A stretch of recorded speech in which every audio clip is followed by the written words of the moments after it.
এনেকুৱা আমাৰ বিজেপিৰ লগত পাৰ্টনাৰ হ'ব নহ'ব এনেকুৱা আমাৰ আজি আলোচনা হোৱা নাই। অহাকালি আমি গভৰ্ণৰ ডাঙৰীয়াক আমি লগ কৰিম। ইয়াৰ পিছত যিহেতু আমাৰ দায়িত্ব আছে চিফ মিনিষ্টাৰ ডাঙৰীয়াক লগ কৰা বা ইনভাইট কৰা, সেই হিচাপে আমি চিফ মিনিষ্টাৰ ডাঙৰীয়াক আমি অহাকালি লগ কৰিম।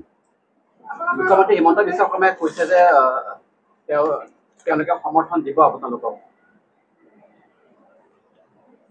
সমৰ্থন নাই, আমি চিফ মিনিষ্টাৰ ডাঙৰীয়াই যিখিনি কথা কৈছে আমি ভালেই পাইছোঁ, আমাক সমৰ্থন দিয়াটো। আৰু আমিও এইটোৱেই বিচাৰিছোঁ সকলো পলিটিকেল পাৰ্টিয়ে যাতে আমাক চৰকাৰ হোৱা ক্ষেত্ৰত বা চৰকাৰ চলোৱা ক্ষেত্ৰত আমাক যাতে সহায় কৰে। সকলো দল সংগঠন বা সকলো পলিটিকেল পাৰ্টিৰ আমাৰ সহায় লাগে। BTC চলোৱা ক্ষেত্ৰত আমি সহায় বিচাৰিম। মেণ্ডেট যোনটো দিলে ৰাইজে, সেই মেণ্ডেটৰ ওপৰত কি ক'ব? কিয় এনেকুৱা ধৰণৰ এটা সাংঘাতিক মেণ্ডেট, যিটো মেণ্ডেটটো কোনো আশা কৰা নাছিলে? নাই, সেইটো অলৰেডি আমাৰ PMB আলোচনা কৰিছে। আমি কৈছোঁ যে BPF দল হিচাপে যিখিনি ইলেকশ্যনৰ সময়ত ইস্তাহাৰত দি পেলাই যিখিনি প্ৰচাৰ চলাইছোঁ আমি, যে ৰাইজক কিছুমান নিডছ যিটো মানে আমি ভাবি আছোঁ যে BTC বাকী ৰাইজৰ কিহৰ অভাৱ হৈ আছে সেইটো আমি বুজি পাওঁ। দল হিচাপে আমি সেইটো গেৰেণ্টি হিচাপে আমি কাম কৰি আহিছোঁ আৰু প্ৰতিশ্ৰুতি দিছোঁ যে ৰাইজে আমাৰ BPF দলে যিখিনি প্ৰতিশ্ৰুতি দি পেলাই আমি প্ৰচাৰ চলাইছে, ইয়াৰ ওপৰত সকলো শ্ৰেণীৰ সকলো ৰাইজে সকলো জাতি জনগোষ্ঠীয়ে ছেটিছফাইড নিশ্চয় হৈছে। যাৰ কাৰণে BPFক আজি সকলো শ্ৰেণীৰ সকলো জাতি জনগোষ্ঠীৰ দল সংগঠনে হওক বা সকলো শ্ৰেণীৰ ৰাইজে হওক বা গোটেই BTC-বাসী ৰাইজে আমাক সমৰ্থন দিছে, যাৰ কাৰণে আমি আজি এইখিনি চিটটো পাবলৈ সক্ষম হৈছিল। নিশ্চয় ছেটিছফাইড হৈছে।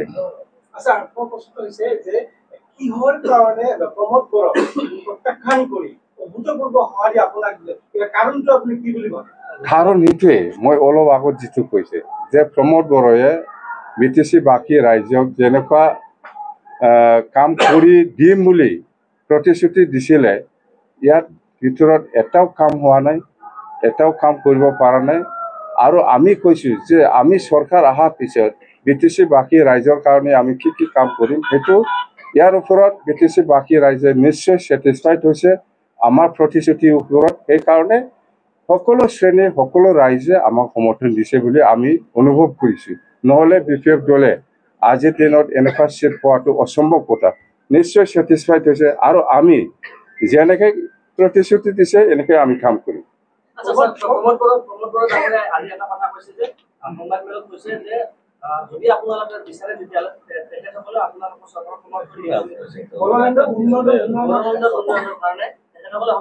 নাই, এইটো কথা আমি আলোচনা কৰিম।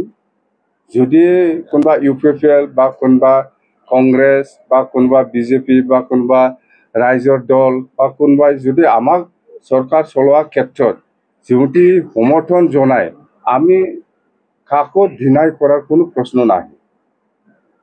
প্ৰশ্ন নাহে। স্পষ্ট কথা।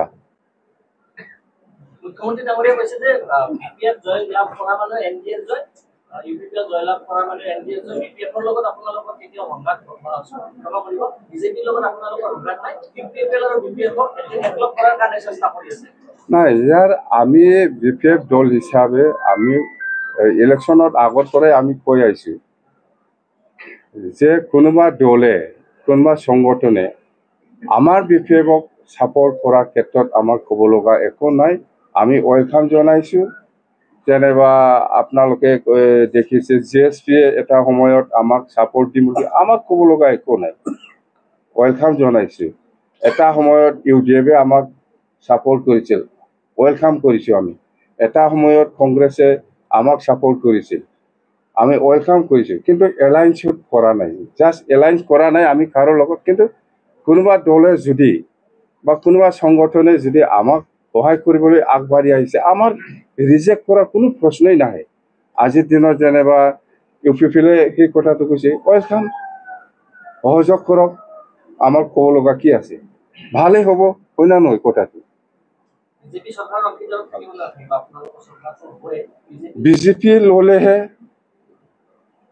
বিজেপি ল'লেহে আমি ইচ্ছা কৰি কৰবাত যদি বিজেপিৰ লগত থাকিম বা কংগ্ৰেছৰ লগত থাকিম আমি ক'ব পাৰিম আমি সৰু পাৰ্টি বিজেপিয়ে যদি এটা প্ৰস্তাৱ আপোনালোকৰ